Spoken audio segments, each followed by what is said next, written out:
제가 가끔 새벽 기도를 마치고 산책 삼아 한 번씩 부산대학교에 가곤 합니다. 아침에 가보면 조용하고 사람들도 별로 없고 그리고 공기도 맑아서 산책하기에 참 좋은 곳입니다. 그런데 갈 때마다 누구를 만나는가 하면 청소하시는 직원들을 만나게 됩니다. 아침 일찍 나와서 빗자루를 가지고 군데군데를 청소를 하시는 것을 보게 됩니다.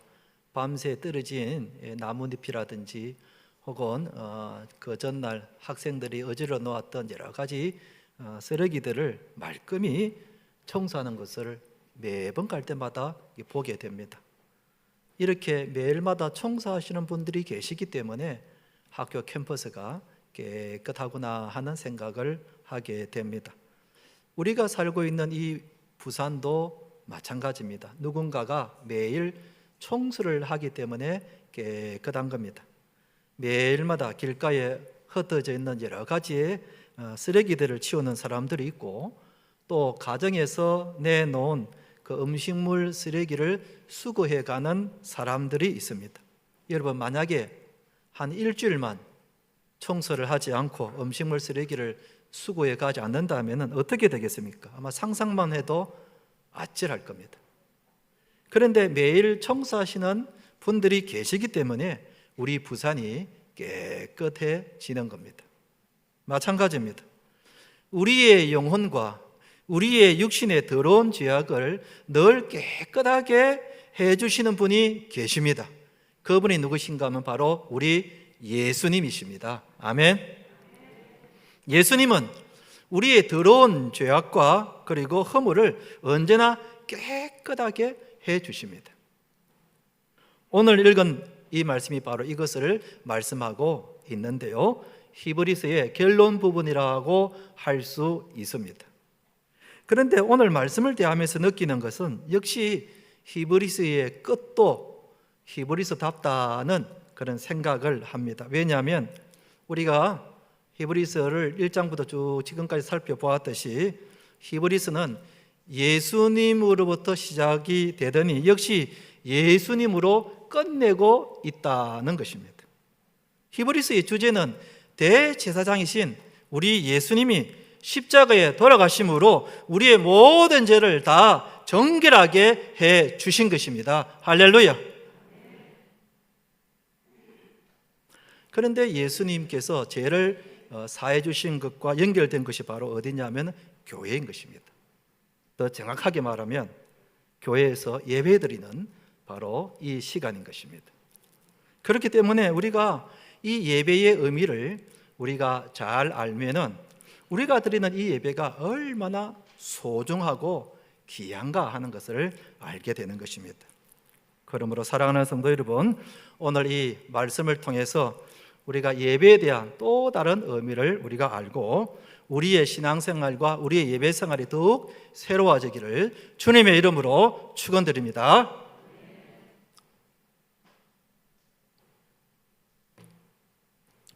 첫째, 우리가 드리는 예배는 어떤 예배인가? 죄 사함을 받는 예배라는 것입니다. 죄 사함을 받는 예배다 하는 것입니다. 여러분, 우리가 어떤 집에 이렇게 들어갔는데 그 현관 입구에 음식물을 담은 이 그릇이 그대로 있거나 아니면 거실에 옷가지라든지 여러 가지 쓰레기가 이렇게 이것저것 흩어져 있다면은 그 집에 앉아 있는 것이 굉장히 불편하고 그리고 불쾌하고 부담스러울 겁니다. 마찬가지입니다. 거룩하신 주님이 우리 마음속에 들어와 계신데 우리 안에 여러 가지의 더러운 죄악이 있고 악취가 난다면은 주님이 내 마음속에 들어와 계시는데 굉장히 불편하고 고통스러울 겁니다. 캐나다에 출신 선교사이신 이 필립 켈러라는 선교사님이 있는데 이 선교사님이 쓴 책 목자가 본 시편 23편이라는 그 책에 보면 이런 내용이 나옵니다. 이 선교사님이 파키스탄의 어느 지역에 선교를 하고 있을 때였는데 갑자기 막 폭우가 쏟아지고 천둥 번개가 요란하게 일어나서 도무지 더 이상 일을 할 수가 없었다고 합니다. 그래서 그 부근에 있는 부락에 들어가서 집주인의 양해를 얻어서 흙으로 지은 조그마한 움막에 비를 잠시 피하려고 들어갔습니다. 그런데 거기에 이 온기를 따뜻하게 데우기 위해서 집안에 불을 피웠는데 그 연료가 뭔가 하면은 짐승의 분노 알죠?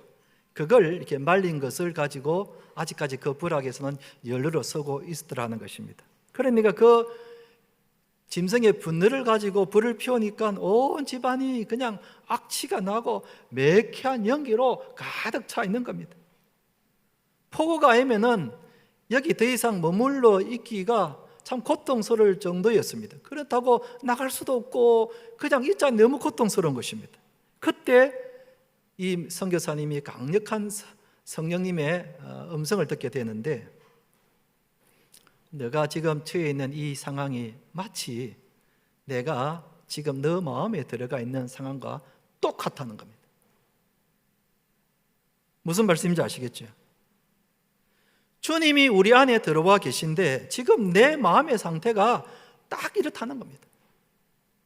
만약 그렇다면 이 필립 켈리 선교사님이 말한 대로 내 마음속에 계신 주님이 얼마나 불편하고 얼마나 고통스러운가 하는 겁니다.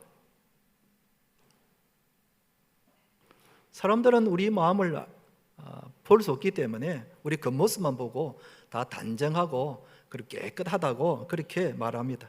그러나 주님은 우리의 마음을 다 보시기 때문에 우리 안에 얼마나 많은 더러운 죄악이 있는지 다 아시는 겁니다. 우리 마음속에 거짓과 탐욕과 엄난과 교만과 미움과 게으름과 이런 것들이 우리 마음속에 가득 차서 악취를 풍기고 더러운 냄새를 풍기고 있다는 것입니다. 그러니 우리 안에 들어가 계신 예수님이 얼마나 불편하고 얼마나 고통스러운가 하는 겁니다.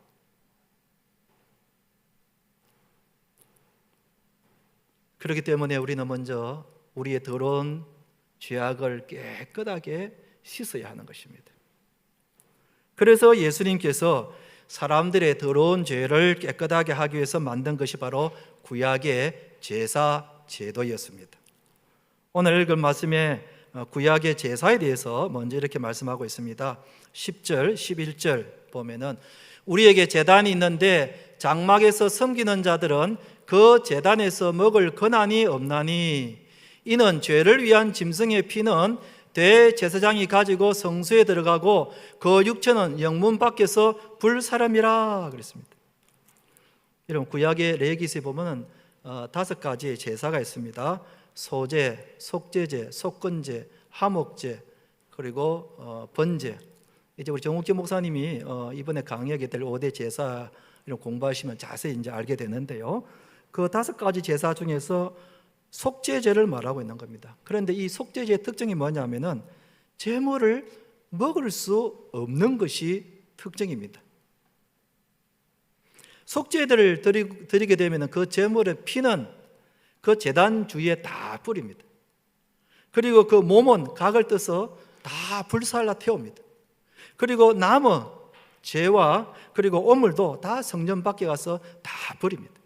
그러니까 그 속죄제로 드리는 제물은 하나도 남김없이 다 버리고 그리고 다 태워버립니다. 왜 5가지 제사 중에서 이 속죄제를 말하고 있는가? 이 속죄제가 사람의 죄를 완전히 제거하는 제사이기 때문에 그렇습니다. 하나님께서 이 사람들의 죄를 완전히 태워버리시고 그리고 그 죄까지도 그 영문 밖으로 가서 완전히 다 태워 없애는 겁니다. 그런데 이 속죄제사는 무엇을 말하는가 하면 우리 예수님께서 십자가에서 돌아가신 것을 말합니다. 12절 보면은 그러므로 예수도 자기 피로서 백성을 거룩하게 하려고 성문 밖에서 고난을 받으셨느니라 그랬습니다.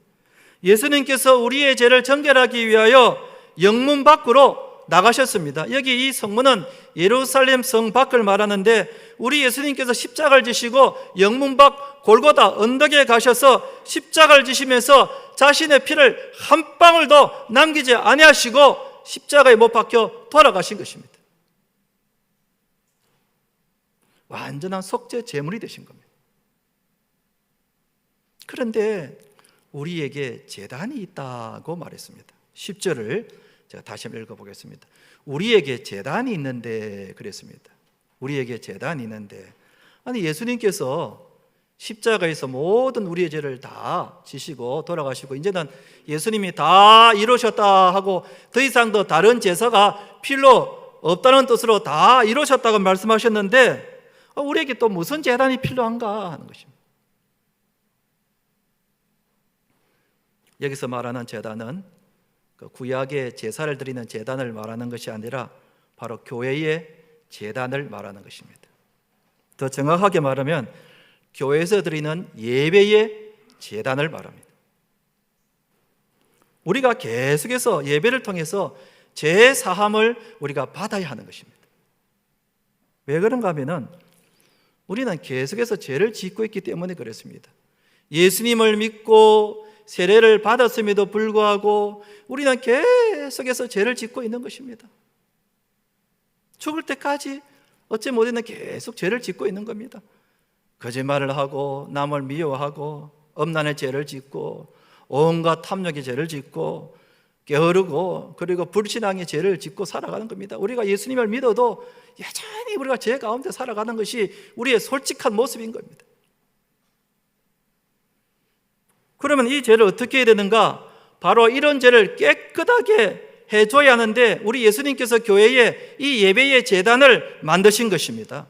그래서 대제사장이신 우리 예수님께서 예배를 통해서 우리의 모든 더러운 죄와 허물을 계속해서 깨끗하게 해주시는 겁니다.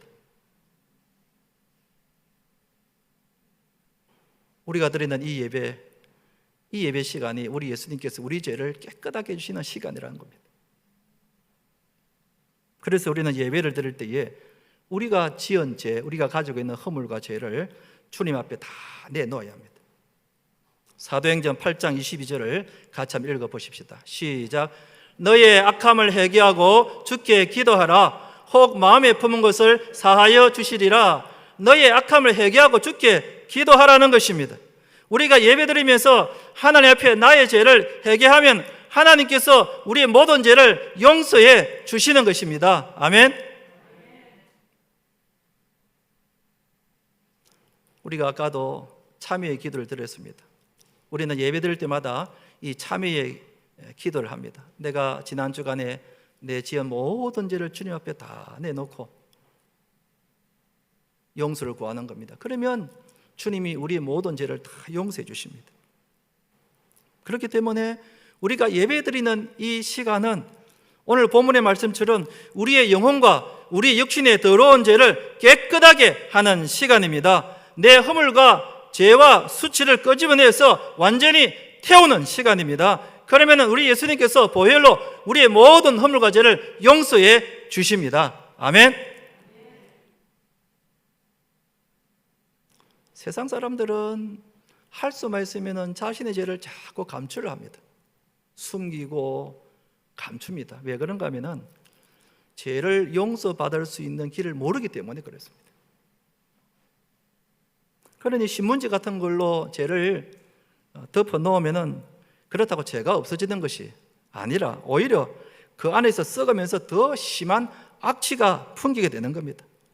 그러나 우리는 죄를 숨기지 말고 솔직하게 자박하면은 하나님께서 우리의 죄를 용서해 주십니다. 아멘. 그러므로 우리가 예배드리는 이 시간은 우리의 모든 죄를 용서받는 시간이라고 생각하면은 이 예배가 얼마나 소중한지 모릅니다. 이 예배가 얼마나 우리에게 귀한 시간인지 모릅니다. 그러므로 여러분, 될 수 있으면 여러분들이 예배를 빠지지 마십시오. 예배드리는 이 시간은 내 죄를 용서받는 시간입니다. 여러분들이 몸이 조금만 아파도 걸어 놓을 수만 있으면 나와서 예배 드리십시오. 이 예배 드리는 시간이 내가 죄 용서를 받는 시간입니다.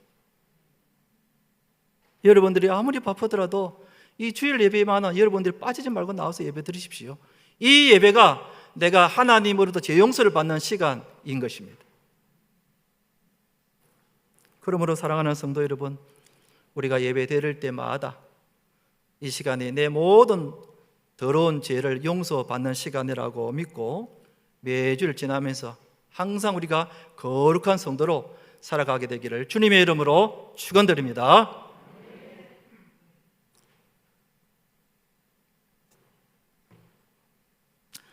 그 다음에 두 번째로 우리가 드리는 예배는 어떤 예배인가?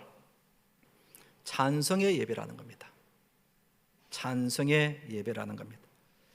전에 우리 교회에서 필리핀에 교회를 개척하고 거기 이제 헌당 예배를 드리러 간 적이 있었는데 이제 주일이 되었습니다. 그때 이제 필리핀에 있는 주민들 성도들 함께 교회에 와서 이제 예배를 드리는데 제가 두 가지 모습을 보고 깜짝 놀랐습니다. 하나는 입고 온 옷을 보고 깜짝 놀랐습니다. 여러분 알다시피 필리핀은 더운 지방이기 때문에 1년 내내 덥습니다. 그러니까 옷을 그냥 아무렇게나 입습니다. 날씨가 워낙 더우니까 옷을 뭐 단정하게 입을 수가 없죠. 늘 더우니까. 그러니까 평소에는 뭐 반바지에다가 그냥 헐렁한 옷을 입고 다닙니다. 그런데 주일날 예배드리러 오는데 그 옷은 너무나 달랐습니다. 긴 소매 옷을 이렇게 입고 오시고 단정하게 옷을 입고 오시고 머리도 단정하게 메고 오시고 어떤 분은 또 향수까지 뿌리셔서 무슨 큰 파티에 가는 것 같이 옷을 얼마나 단정하고 신경을 써서 예배를 드리러 오는 모습을 보고 깜짝 놀랐습니다. 또 하나는 뭘 보고 놀랐냐면 그들의 찬양하는 모습입니다. 예배 전에 한 1시간 정도의 찬양을 하는데 얼마나 찬양을 뜨겁게 하는지 거의 대부분의 시간에 일어서서 막 손을 흔들면서 박수를 치면서 막 춤을 추면서 찬양을 하는데 그 1시간 가까운 시간이 막 금방 지나가는 거예요. 거기에 참석한 저도 그 모습을 보는데 얼마나 은혜가 되는지요. 얼마나 찬양을 진실되게 정성을 다해서 기쁜 마음으로 찬양을 하는지 옆에서 보는 저의 마음도 얼마나 은혜가 되는지 모릅니다. 제가 그 모습을 보면서 우리가 찬송을 이렇게 해야 되겠구나 하는 생각이 들었습니다. 오늘 말씀에 이런 말씀이 나옵니다. 15절 말씀을 같이 한번 읽어보십시다. 시작. 그러므로 우리는 예수로 말미암아 항상 찬송의 제사를 하나님께 드리자. 이는 그 이름을 증언하는 입술의 열매니라. 찬송의 제사를 하나님께 드리자 하는 것입니다. 우리 예수님께서 우리의 모든 죄를 말끔히 씻어 주셨으니 그 감사의 마음을 가지고 우리가 찬양의 제사를 하나님께 드리자는 겁니다. 찬송이 그 이름을 증언하는 입술의 열매다. 즉 우리가 찬송하는 그것이 우리 예수님의 이름을 높이는 것이고 우리 예수님에 대한 신앙 고백이라는 것입니다. 우리가 찬송하는 것이 어린 양 대신 우리 예수님을 높이는 것이고 나의 모든 죄를 씻겨주신 우리 예수님을 높여 고백하는 것입니다. 그렇기 때문에 우리가 찬송을 통하여 하나님을 높이는 겁니다. 어린 양 대신 우리 예수님께서 십자가에서 못 박혀 돌아가시고 나의 죄를 위하여 한 방울도 남김없이 피를 흘리시고 살 찢기신 그 어린 양 대신 우리 예수님을 찬양하는 것입니다. 옛날 로마 시대에 순교했던 기독교인들의 최후의 모습을 우리가 영화를 통해서 보면은 그 사자 먹이 앞에서도 끝까지 찬송하는 모습을 우리가 보지 않습니까? 여러분 어떻게 그 죽음 앞에서도 찬송을 할 수가 있을까? 참 놀랄 따름입니다. 사도 바울과 실라와 그리고 그 초대교회 성도들은 깊은 감옥 가운데 갇혔는데도 하나님을 찬미했다 그랬습니다. 여러분 그 깊은 감옥 가운데서도 어떻게 하나님을 찬미할 수 있었겠습니까? 날 구원해 주신 어린 양 대신 우리 예수님을 생각하니 그 입술에서 찬송이 흘러나오는 겁니다.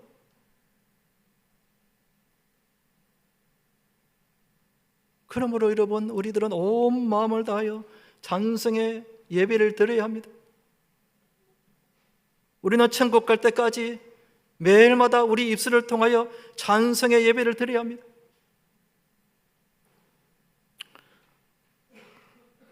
김혜경 권사님이 돌아가시기 직전에 임종 예배를 드려달라는 전화를 받고 급히 갔더니 김봉식 장로님하고 이성애 권사님하고 또 이성호 지사님 아들 내외가 자리를 지키고 있었습니다. 그때까지만 하더라도 김혜 권사님의 그 의식이 마치 꺼져가는 촛불처럼 그냥 가물가물 의식이 있는 듯 없는 듯 그냥 꺼져가는 이 촛불처럼 그런 의식이었습니다. 예배를 드리는데 김혜경 권사님이 그 떨리는 음성으로 찬송을 부르다라는 거예요. 찬송을 부르다라는 거예요. 돌아가실 때까지 그 숨질 때까지 찬송을 부르다라는 거예요. 그 입술의 찬송인 겁니다. 여러분, 우리는 천국 갈 때까지 우리 입술을 통하여 어린 양 되신 우리 예수님을 찬양해야 합니다. 우리 예수님이 우리의 구세주가 되시고 하나님의 아들이 되시고 만왕의 왕이 되심을 우리는 소리 높여 찬양해야 하는 것입니다. 할렐루야. 여러분, 천국 가면은 우리 교회의 현재 직분 중에 많은 것들이 필요가 없습니다. 첫째, 필요 없는 게 이 목사의 직분이 천국 가면 필요 없습니다. 왜냐하면 천국 가면 예수님이 직접 말씀하시기 때문에 목사의 직분이 필요 없습니다. 봉사는 직분도 마찬가지입니다. 우리가 이 땅에 있을 때는 봉사의 직분이 필요하지만 천국 가면 천사들이 다 수정되기 때문에 봉사할 필요가 없습니다. 그런데 어느 직분은 천국 가서도 끝까지 남아 있어야 되는가 필요한가 하면은 찬양하는 직분입니다. 너희를 찬양대 여러분, 찬양의 직분입니다. 이 찬양은 천국 가서도 천군 천사들과 함께 매일마다 어린 양 되신 예수님을 찬양합니다. 엘토로 소포나로로도 그리고 베이스로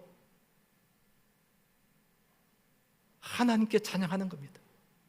여러분, 이 땅에 있을 때에 우리가 찬양을 많이 해야 천국 가서도 찬양을 많이 할 수 있지, 이 땅에서 찬양을 제대로 하지 않으면 천국 가서도 여러분 찬양을 어떻게 하겠습니까?